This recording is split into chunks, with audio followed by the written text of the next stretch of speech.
गांव के एक पुराने मोहल्ले में प्रकाश जी का घर था। साधारण स्वभाव के आदमी थे। सरकारी स्कूल में शिक्षक थे।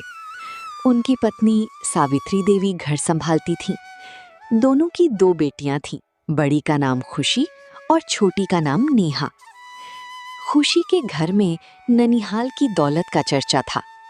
उसके नाना कुछ जमीन छोड़ गए थे जो वे खुशी के नाम कर गए थे। खुशी बचपन से ही इस बात को जानती थी कि उसके घर में दूसरों से ज्यादा पैसे हैं। मोहल्ले की लड़कियों की तुलना में उसके कपड़े महंगे थे और खुशी को इस फर्क की आदत पड़ गई थी। नेहा उसके बिल्कुल विपरीत थी। साधारण कपड़े, साधारण स्वभाव, घर में माँ का हाथ बटाती और मोहल्ले के बच्चों को पढ़ाती भी थी। लेकिन घर में खुशी को ज्यादा महत्व मिलता था। इसलिए नहीं कि वो बड़ी थी, बल्कि इसलिए कि उसके नाना उसके नाम जमीन कर गए थे और घर वाले उसे खास समझते थे। एक दिन सुबह सुबह नेहा अपने कमरे में बैठी थी, तभी खुशी वहां आती है। ये रंग गरीबों जैसा लग रहा है, तुम पर अच्छा नहीं लग रहा। हाँ, अगर मैं पहनती तो राजकुमारी लगती। राजकुमारी? हाँ, नहीं तो। नेहा का दिल टूट गया और वो उदास होकर बोली, मुझे तो अच्छा लग रहा है दीदी। कोई तारीफ ही नहीं करता तुम्हारी, इसलिए खुद की तारीफ खुद ही कर रही हो। दीदी, ये कमीज मैंने अपनी मेहनत के पैसों से खरीदी है, ट्यूशन पढ़ाने के पैसों से। खुशी ने बेपरवाही से कहा। तो क्या हुआ, ट्यूशन पढ़ाना कोई बड़ी बात है? गरीब लोग ही करते हैं ये सब। दीदी, मेहनत करने में कोई शर्म नहीं है और गरीब होना कोई गाली नहीं है। आप हमेशा पैसे की बुनियाद पर लोगों को छोटा समझती हैं, क्या ये ठीक है? अरे पगली, मैं तो सच कह रही हूँ। दुनिया पैसे से चलती है, ये तेरी समझ में नहीं आता। दीदी, दुनिया पैसे से नहीं, इंसानों से चलती है। और जो सिर्फ पैसे को ही अहमियत देता है, वो एक दिन पैसे के पीछे भागते भागते खुद को खो बैठता है। बड़ी समझदार बन गई है, वक्त आएगा तो खुद समझ जाएगी। समय गुजरता रहा। दोनों बहनें बड़ी हो गईं और शादी का समय आ गया। मोहल्ले में केशु चाचा रहते थे। रिश्ते नाते जोड़ने का उन्हें बड़ा शौक था। एक शाम वे प्रकाश जी के घर आए और चाय की चुस्कियां लेते हुए बोले, प्रकाश भाई, खुशी बेटी के लिए बहुत शानदार रिश्ता आया है। लड़के का नाम विक्रम है, शहर का मशहूर डॉक्टर है, अपना क्लिनिक है, घर अपना है, मतलब बहुत संपन्न घराना है। प्रकाश जी के चेहरे पर मुस्कान आ गई। अरे वाह, हमारी बेटी के लिए इससे अच्छा रिश्ता और क्या हो सकता है। और हाँ, लड़के का स्वभाव कैसा है? केशु चाचा ने बड़े उत्साह से बताया। बहुत अच्छा है, पढ़ा लिखा है, खानदानी है और लड़के का स्वभाव भी बहुत अच्छा है। ये बताए बिना कि कितना अच्छा है, सावित्री देवी ने खुशी से हाथ मिलाए। ये तो ईश्वर की मेहरबानी है। और नेहा के लिए? केशु चाचा ने जरा हिचकिचाकर कहा। इसके लिए भी एक रिश्ता है। विक्रम के मोहल्ले में एक युवक है, मोहन नाम है। पिता पहले ही गुजर चुके हैं, माँ है, एक बहन है। छोटा सा कंप्यूटर मरम्मत का काम करता है। आय ज्यादा नहीं, लेकिन ईमानदारी से कमाता है। बहुत शरीफ और मेहनती लड़का है। तो क्या नेहा को इतने छोटे घर में भेज दें? केशु चाचा ने समझाया। हाँ, जैसी किस्मत हो। हमारी खुशी की किस्मत बहुत अच्छी है। जब नेहा को पता चला तो वो माँ के पास गई और बोली, मम्मा, क्या आपने मोहन से मिलकर बात की है? उनके घर वालों से मिली है? सावित्री देवी ने खुशी से कहा। अरे नहीं मेरी बच्ची, अभी सिर्फ केशव चाचा से सुना है और केशव चाचा ने कहा बहुत अच्छे लोग हैं। नेहा ने धीरे से कहा। भगवान करे वो बहुत अच्छे हों मम्मा। लेकिन मम्मा, आप एक बार मिलकर देख लीजिए, हमें अंदाजा हो जाएगा कि वो कैसे लोग हैं। सावित्री देवी ने प्यार से कहा। बेटी, केशव चाचा ने कहा है कि बहुत अच्छा लड़का है, तो वो अच्छा ही होगा, तुम चिंता क्यों करती हो? नेहा ने एक लंबी सांस ली। उसके दिल में डर भी था और एक तरह का विश्वास भी। कि यदि अच्छा इंसान मिल जाए तो घर छोटा हो या बड़ा जिंदगी बनाई जा सकती है। उधर खुशी अपनी माँ के साथ बैठी खुशी से फूली नहीं समा रही थी। मम्मा, विक्रम का अपना क्लिनिक है ना? हाँ बेटी। तो मुझे कभी नौकरी नहीं करनी पड़ेगी? क्यों करोगी? इतना बड़ा घर है।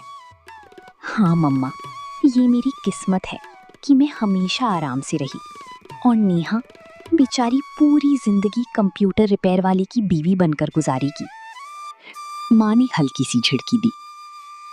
खुशी, ऐसा मत बोलो, वो तुम्हारी बहन है। नेहा दरवाजे के पास खड़ी ये सब सुन रही थी। उसकी आंखें नम हो गई और वो चुपचाप अपने कमरे में चली गई।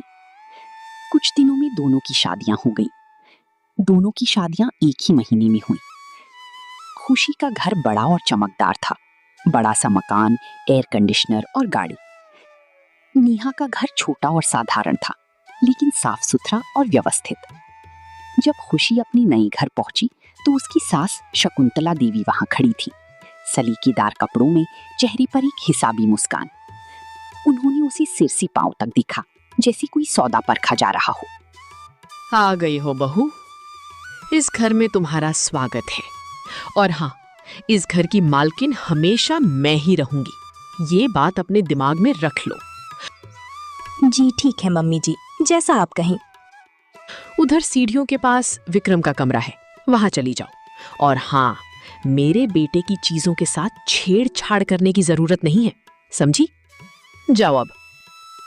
खुशी शकुंतला देवी का रवैया देखकर बहुत परेशान हो गई और चुपचाप अपने कमरे में चली गई। उसी समय नेहा अपने छोटे से घर की दहलीज पर उतरी तो उसकी सास कमला आपा ने नेहा को देखकर कहा, चलो बेटी, ये है तुम्हारा घर। इस घर को कभी भी पराया मत समझना, ये तुम्हारा अपना घर है मेरी। हाँ भाभी, ये घर आपका ही है और आप इस घर की इज्जत और खुशी हैं। मैं आपकी ननद जरूर हूँ, लेकिन मैं चाहती हूँ कि आप मुझे अपनी सहेली समझें। मुझे कभी ये महसूस न होने दें कि आप इस घर में अकेली हैं। मैं हर खुशी और हर मुश्किल में आपके साथ हूँ। आप हमेशा इस घर में खुश रहें, हंसती मुस्कुराती रहें और आपकी जिंदगी प्यार और सुकून से भरी रहे, यही मेरी दिल से दुआ है। तुम्हारी बातों ने मेरा दिल खुश कर दिया। सच कहूँ तो जब मैं इस घर में आई थी तो दिल में थोड़ा डर और झिझक थी, लेकिन तुमने कुछ ही पलों में मुझे अपना बना लिया। आज मुझे ऐसा लग रहा है जैसे मैं अपने ही घर में हूँ। मुझे बहुत खुशी है कि मुझे तुम जैसी ननद नहीं बल्कि एक सच्ची सहेली मिली है। मैं वादा करती हूँ कि मैं भी हमेशा तुम्हारा साथ दूंगी और हम दोनों मिलकर इस घर को प्यार, खुशियों और अपनापन से भर देंगे। भाभी, आपकी ये बात सुनकर मुझे बहुत खुशी हुई। मैं हमेशा यही चाहती थी कि हमारे बीच सिर्फ ननद और भाभी का नहीं बल्कि बहनों और सहेलियों जैसा रिश्ता हो। आप इस घर में नई जरूर हैं, लेकिन हमारी दिलों में आपकी जगह बहुत खास है। अगर कभी कोई बात आपको परेशान करे या दिल दुखाए तो बेझिझक मुझसे कहना। मैं हर हाल में आपके साथ खड़ी रहूंगी। आपकी खुशी ही हमारी खुशी है और मैं चाहती हूँ कि आप हमेशा इसी तरह हंसती मुस्कुराती रहें और इस घर को अपनी प्यार से रोशन रखें। तुम वाकई बहुत अच्छी हो। मैंने कभी नहीं सोचा था कि ससुराल में मुझे इतनी मोहब्बत और अपनापन मिलेगा। तुम्हारी बातों ने मेरे दिल का सारा डर खत्म कर दिया है। अब मुझे लगता है कि मैं इस घर में अकेली नहीं हूँ, बल्कि मेरे साथ एक ऐसी बहन है जो हर खुशी और हर मुश्किल में मेरा साथ देगी। मैं वादा करती हूँ कि मैं भी हमेशा तुम्हारा साथ दूंगी और हम दोनों मिलकर इस घर को प्यार, खुशियों और अपनापन से भर देंगे। आप फिक्र न करें भाभी, ये प्यार हमेशा हमेशा सलामत रहेगा। मैं भी वादा करती हूँ कि तुम्हें हमेशा अपनी छोटी बहन समझूंगी, तुम्हारा ख्याल रखूंगी और हमारे बीच ये प्यार और भरोसा हमेशा कायम रहेगा। आज तुम्हारी बातों ने मेरे दिल का बोझ हल्का कर दिया है।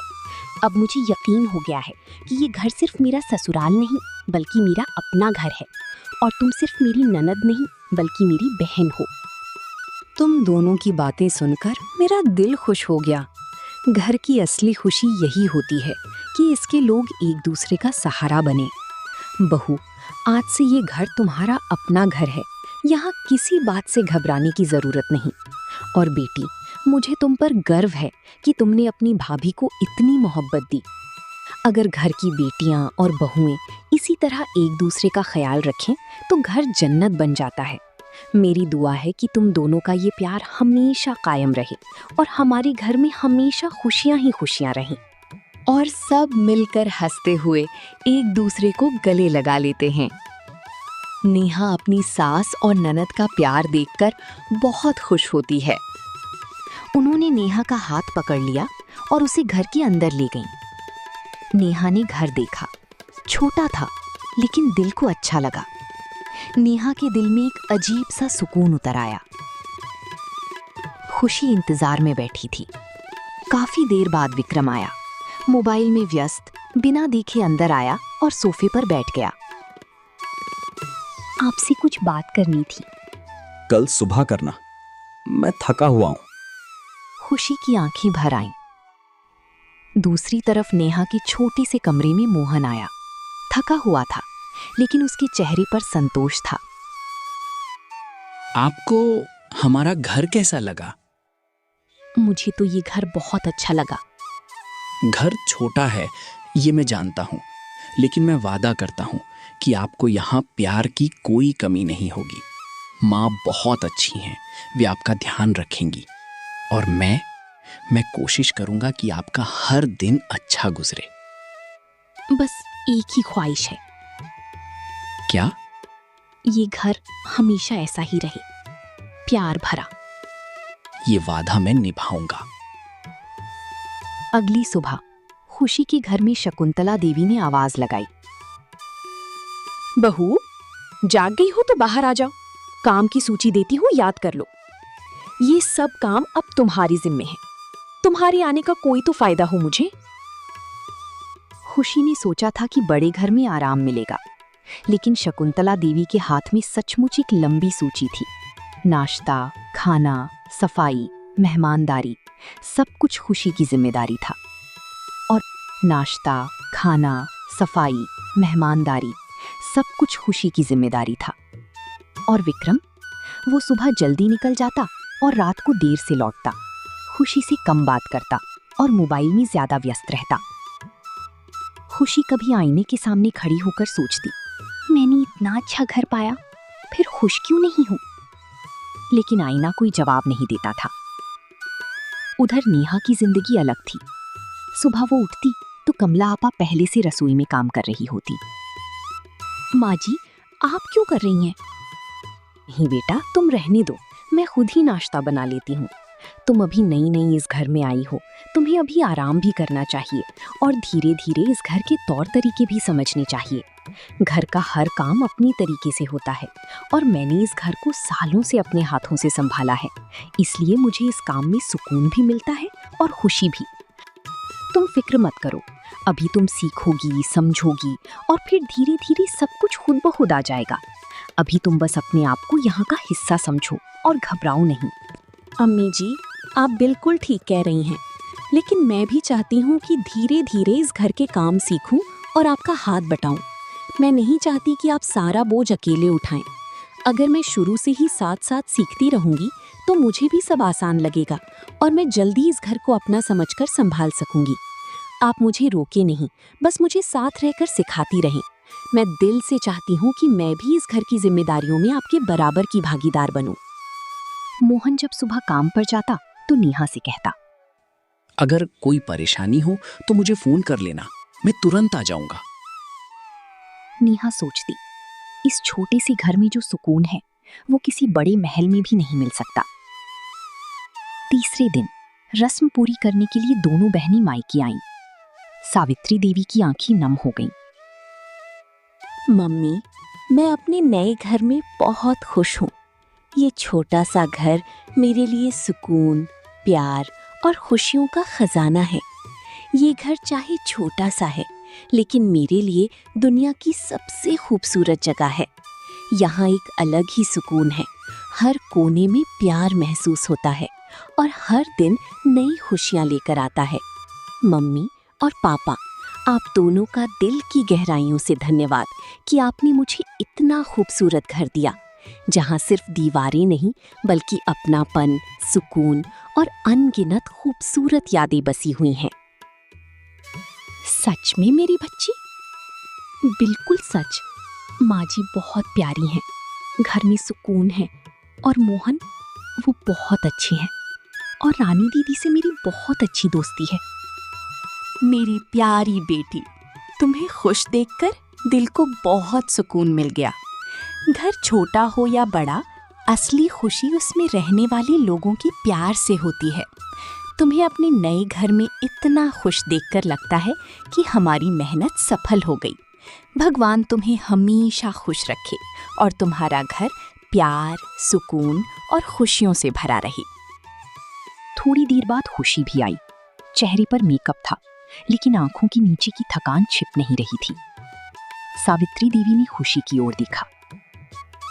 कैसी हो बेटी? बहुत अच्छी मम्मा, मैं वहाँ बहुत खुश हूँ, बहुत सुकून में हूँ। सारा दिन मेरे कमरे में एसी चलता है, नौकर चाकर हैं, मैं बहुत मजे में हूँ। जानती है मम्मा, हमारे घर कितने बड़े बड़े मेहमान आते हैं। भगवान का लाख लाख शुक्र है कि तुम दोनों अपनी अपनी जिंदगी और अपने अपने घरों में बहुत खुश हो। एक माँ के लिए इससे बड़ी खुशी कोई नहीं होती कि वो अपनी बेटियों को मुस्कुराते हुए और सुकून से जीते हुए देखे। तुम दोनों को खुश और आबाद देखकर मेरा दिल खुशी और कृतज्ञता से भर जाता है। ये सब ईश्वर की कृपा और आशीर्वाद है। तुम्हारे घरों में हमेशा प्यार, सम्मान, सुकून और खुशियां बनी रहें और तुम्हारी जिंदगी हमेशा खुशियों से भरी रहे। तुम दोनों बहनें आराम से बैठो और आपस में बातें करो। मैं तुम दोनों के लिए कुछ अच्छा सा खाने का इंतजाम करती हूँ। आज सोचा है तुम्हारी पसंद का सालन बनाऊं ताकि तुम दोनों दिल भर कर खाओ। तुम्हें दोनों को एक साथ देखकर दिल को बहुत खुशी मिलती है। समय गुजरता रहा। मोहन का कंप्यूटर मरम्मत का छोटा सा काम धीरे धीरे बढ़ने लगा। उसने मेहनत की, ईमानदारी से काम किया, ग्राहक बढ़ते गए। फिर उसने एक छोटी सी दुकान खोल ली। नेहा भी उसके साथ मिलकर हिसाब किताब संभालने लगी। नेहा, तुमने पढ़ाई अच्छी की है। अगर तुम साथ बैठो तो काम दोगुना हो जाता है। नेहा मुस्कुराकर जवाब देती। और मेरी खुशी भी दुगनी हो जाती है जब हम साथ मिलकर कुछ बनाते हैं। दोनों साथ में बहुत खुश थी। उधर खुशी के घर में वो दिन आ गया जिसने सब कुछ बदल दिया। एक शाम खुशी रसोई में थी कि शकुंतला देवी आकर बोली, बहू, तुमसे कुछ जरूरी बात करनी है। खुशी ने शकुंतला देवी की ओर देखा और बोली, जी माँ जी, बोले, क्या बात है? बेटी, विक्रम पहले से एक लड़की से प्यार करता था, ये हमें नहीं मालूम था। लेकिन आज उस लड़की के घर वाले आए हैं और विक्रम कहता है कि वो उसी से शादी करेगा। खुशी को लगा जैसे उसकी सांस रुक गई हो। ये क्या कह रही हैं आप? अब तो हमारी शादी हो गई है ना माँ जी। ये क्या कह रही हैं आप? अब तो हमारी शादी हो गई है ना माँ जी। बेटी, विक्रम ने शादी से पहले मुझे भी नहीं बताया था, मुझे माफ कर दो। लेकिन अब जो कह रहा है उसी में नहीं बदल सकती। शाम हुई तो विक्रम एक आधुनिक लड़की को लेकर घर पहुंच गया। माँ, ये है चांदनी, मेरी मोहब्बत। मैंने इससे शादी कर ली है। अब से ये आपकी बहू है। जो लड़की आपके पीछे खड़ी है उसे घर से निकाल दें। इससे मेरा कोई वास्ता नहीं। अरे वाह विक्रम बेटा, कितना सुंदर बहू लाया है तू मेरे लिए। बिल्कुल चांद का टुकड़ा है, टुकड़ा। आ जाओ बेटी चांदनी। देखिए विक्रम जी, अब तो हमारी शादी हो गई है, आप पराई औरत को घर क्यों ले आए हैं? विक्रम ने गुस्से से कहा, ये शादी मेरी मर्जी से नहीं हुई थी। मैं चांदनी को चाहता हूं और वही मेरी बीवी है, मेरे दिल में। तुम जहां चाहो जा सकती हो। खुशी के आंसू बह निकले। वो लड़की जो हमेशा खुश रहती थी आज बुरी तरह टूट चुकी थी। उसने रोते हुए कहा, भगवान के लिए इतना बड़ा जुल्म ना करें। हाँ बेटा, तुम जाओ, चांदनी को कमरे में ले जाओ, खुशी को मैं खुद संभाल लूंगी। खुशी के पैर जैसे जमीन में जम गए। उसकी आंखें नम हो गईं और वो नेहा के घर चली गई। बेटी, रो मत, बस जो किस्मत में होता है वही मिलता है। अगले दिन प्रकाश जी और सावित्री देवी पहुंचे। वे विक्रम के घर गए और उसे समझाने की कोशिश की। विक्रम, तुमने बहुत गलत किया। ये कानूनी और नैतिक दोनों तरह से गलत है। मैंने क्या किया और क्या नहीं, ये बताने वाले आप कौन होते हैं? चली जाइए मेरे घर से, वरना मुझसे बुरा कोई नहीं होगा। प्रकाश जी ने आह भरी और खुशी को लेकर वापस चले आए। घर पहुंचकर वो मां के पास बैठ गई और बोली, मम्मा, मैं जानती हूँ कि मैंने बहुत गलतियाँ की हैं। मम्मी, मुझे आज समझ आया कि मैंने सारी जिंदगी दौलत को सबसे बड़ी ताकत समझा। मैंने सोचा था कि पैसा खुशी देता है और जिसके पास पैसा हो उसे सब कुछ मिल जाता है। लेकिन देखो, मैं पैसे वाले घर में गई, बड़ा मकान मिला, गाड़ी मिली, लेकिन जो असली सुकून चाहिए था वो नहीं मिला। सावित्री देवी ने उसे गले लगा लिया। दीदी कैसी हैं? अभी टूटी हुई हैं, लेकिन दीदी मजबूत हैं, संभल जाएंगी। 1 साल बाद खुशी बिल्कुल बदल गई। उसने नई सहेलियां बना लीं और अपनी जिंदगी में खुश रहने लगी। एक दिन प्रकाश जी खुशी के पास आए और बोले, बेटी, आज तुम्हारी आंखों में जो खुशी है वो पहले कभी नहीं थी, उस बड़े घर में जाकर भी नहीं थी। पापा, मैंने सारी जिंदगी यही सोचा कि दौलत सबसे बड़ी ताकत है, लेकिन जो ताकत बाहर से आती है, पैसे से, दिखावे से, वो किसी भी समय छिन सकती है। जो ताकत अंदर से आती है, मेहनत से, अच्छाई से, प्यार से, उसे कोई नहीं छीन सकता। इस कहानी से हमें ये सीख मिलती है, दौलत बैंक में नहीं, रिश्तों में होती है। इज्जत ऊंचे घर में नहीं, अच्छे व्यवहार में होती है। खुशी महलों में नहीं, प्यार में होती है।